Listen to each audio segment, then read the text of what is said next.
Arratsaldeon. Haupa, Unai. Horrela ongi? Arratsaldeon. Fenomeno. Bai, horrela ongi, ezta? Bai. Hori garrantzitsua da, ezta? Barruko energia hori transmititzea. Bai, eukitzea lehenengo eta gero transmititzea, bai, eta bai, pasinnoa apurtxo bat eramatea zalegoari behin, gero pelotari iriste zaie, beraiek ere esate dute apurtxo bat eskertzen dala olako giroa sorraraztea eta posik. Zure nola sortetu zitaizun Gernikako jaialai speaker edo dinamizatzaile lana egiteko aukera? Bueno, ni egon nintzen esatari moduan, tokiko telebista baten, Oizmendi telebistan, eta kirol ezberdinak egiten dituen partiduak zesta punta, eskupelota, futbola, rubia, danetarik, saltza guztitan. Eta sortu zen aukera, ondala 8 urte gutxi gora bera, apurtxo bat zestari emoteko bere lekua edo berreskuratzeko, Ameriketan zegoen apur bat geratze zena, hemen ez dago, eta azkenean lortu genuen produktu bat egitea, eta ni hasieran egiten nuen esatari lanak, eta mikrofonago batekin egoten nintzen frontoia entzat, apurtxo bat markagailua eta apur bat dinamizatzen, igual hitzegokiena da hori, dinamizatzaile moduan, eta esatari lanak egiten, orduan ustartzen dituen apurtxo bat.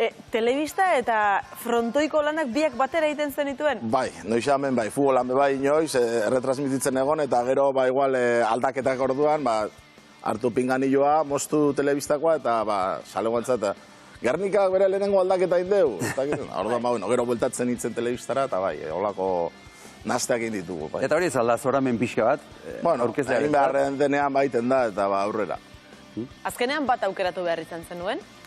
Bai, azkenean, geratu naz zesta puntagaz, apurtxoa beti laguntzeko eta egiteko, eta ingo dugu aurrera, eta urtero ikusi dugu, inkrestendo joan den gauza bat dala, eta gero, nire lanakin eta nire bizitzakin ustartzeko, mote zuen aukera bai apurtxo bat giro hori mantentzea ez, eta laguntzea arren bai.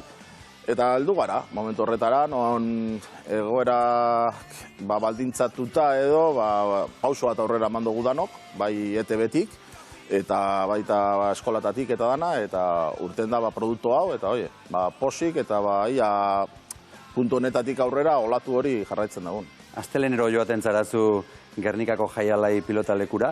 Astelenak zuretat zer dira? Ilusioa sortzen duten egunak?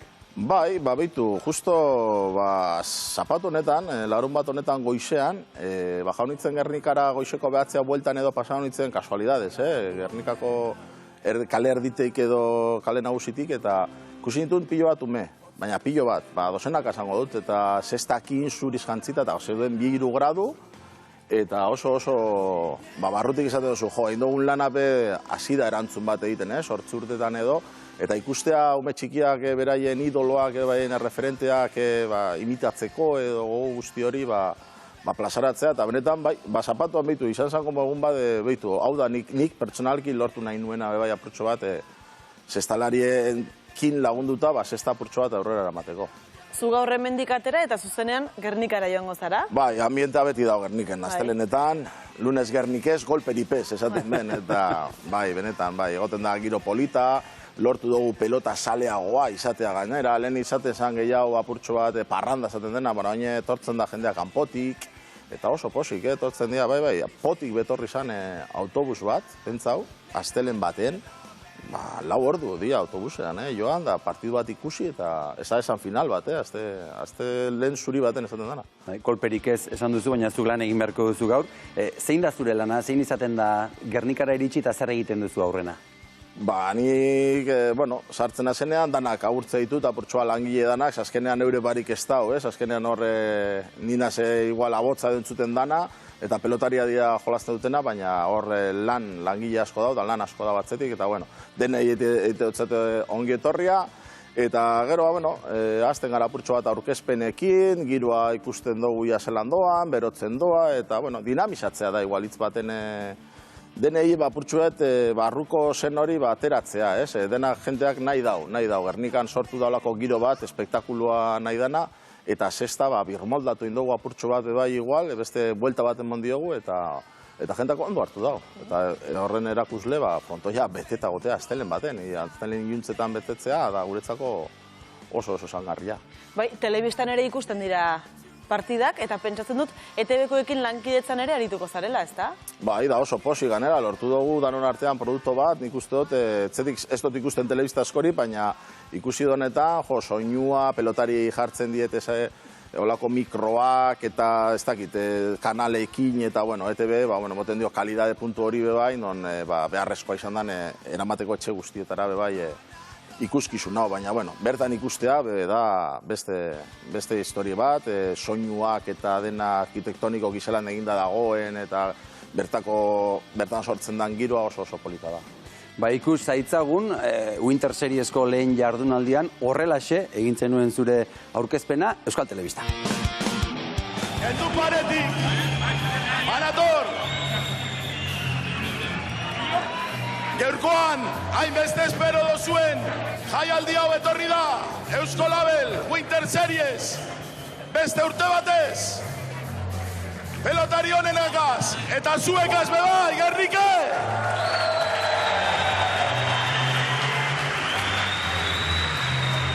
Jai Narbarte aurkezle, showman utxa. Gaurkoak pasillo eta guzti. Bagatoz.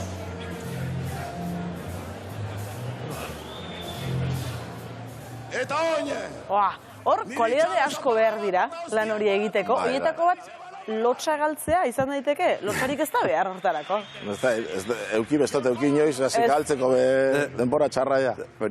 Ez badaukazu ez duzu galduko. Ez da, bueno, justo hor egon nintzen abotzakin, eskaz, bai apurtuta, gaixorik egon nintzen, praktikoki, gero ganera bigarren jardunaldian nintzen joan, ez da hirugarrenan ez, eta izan da, egun bakarra, falta hori izena zena horrebiak, astelen horrebiak, egon nintzen hemen ja... Justo. Bai, egon nintzen neumonia puntu bat, eta nahiko serio gauza, eta bueno. Atera genuen neurrera, nahiko txukun geratu. Unai, lehen esan diguzu EITB-koekin alkarlan estua egiten duzuela, Ane Muruamendiaraz EITB-ko kirol kazetariak bideo hause bidali digu, ikusi. Heldu gara 7. jardunaldira ere, eta gaur maiz entzuten baina ikusten ez dugun pertsona bat aurkeztuko dizuet. Unai Narbarte da bera, ea bere zeregina zein den asmatzen duzuen. Ongi etorri jaialai pilotalekure, gaurkoan kazetari lanetan laskaotik, Ane Muruamendiaraz. Gaur gabaz, eta beti astelenero, ETV batetik, 10:00 aurrera. Ongi pasatzen duzue. Bai, gero polita egiten da, ganera orain enpresa batek noberek sartu da hor catering lanak egiten, eta ekartze ditu zesta punta munduan zehar hiriburutan ibilidan arabera, olako tematika bat ekartzen du, Milan, El Cairo, Miami, Manila, Mexiko, eta olako jaki batzu prestatze ditu, DJ-arekin, DJ-a ja urte askotan ja daukagu residente esaten dana, edo beti lehen etortze zian holan apurtxo bat, noizan bin bat edo bestea, baina hain daukagu ja oso konpenetratuta gauz, eta oso ondo ateratzen da nik uste dut jendeak erantzuten duela, eta posi gauz da nobentzen. Eta Unai, nolakoa da zure speaker estiloa? Ez da neurea, zango dut, ez daukot nahiko autodidakta naz, esaten dana, ez dut euki maizu maestrarik, apur bat eguzki, izan zela ETV-ko doblajeko olako pertsonai bat, edo etorzan erakusten oin dela 15 urte, edo ez dakit noiz, hitz egiten daute bestea, eta berak eman zizkian olako nosino batzuk edo, eta zazte, zura botza, hau egin bestea gora bera, eta nik uste hori izan dela nire maizu edo maistra bakarra, beste dana izan da berezkoa. Eta speaker lanetan, inpartziala izan beharra dago, zu inpartziala zara? Ez. Ez? Danaz inpartziala ez. Ez? Danaz izango, inoiz, Ez? sekula. Zesaten duzu ba? Normalean espektakulan alde egiten dut, nina ez dinamizatzaile, orduan nire papera gehien bat da beti galtzen duenaren alde, apurtxoa beti sustatzeko hori, pike hori bilatzeko, eta gero, badauzkat igual pelotari kutunak ez, azkenean urte asko dira, harreman asko da, eta kaletipe bai zautze ditu batzupe bai, baina kirolki ganera eskatzen dau. Berak espektakuloak zau ez da komentarista lan bat, edo horrelako lan bat da apur bat, igual galtzen doaz batzuk 5-0, eta saleak beraiek ere jartzen dira apur bat gazteen alde, edo galtzen daudenen alde, eta oso txukuna ateratzen da. Jeta ez da kejatzen, baina, momentuz jarraituko dugu. Horrek esan nahi du, informazioa emateaz gain, zu saiatzen zarela zirikatzen, ez da? Zirikatzaile xamarra zara. Bai, apur bat bai, gustoko dut beti apurtxo bat brometan ibiltzea, eta pelotara bai, botatzen dizkiet horrela bertsoren batzuk edo, orain bertso finala izan dela, baina, bueno. Bai? Bertsoak ez olako rimakine, baizik eta igual egoerari buelta emateko apur bat, eta... Adibidez? Jo, ez dakit, behin, faltau nintzenean, heldu nintzenean egon zan jentea oso serio, da zan dut zer, jo, egun faltau naz, da huia ez da Winter Series, da Winter Serios. Jenteak horrelako promak eta hartzen dauz, ez da, eta txaloak eta girotzeko apur bat, ez da, ez da, markinarrari, igual, markinarrik ez da torri hona, ez da kizer, da, igual, markinarra jolazten dauenean, esaten dago, komo, altzatzen dira, da, sutundu ez da indungoak, eta, bueno, egoten da ambientetxoa hor. Eta pelotariei eta epailei, beraiei, zerbait? Bai, azkenean epaia pelaguna dira, eta oine sartu da hor barra, esaten da, futboletik igual, edo ojo dalkon, bai, esaten dana hor tenisean eta horrelakoatan, heldu da, zesta puntara, eta daukagu zalantzen txokoa.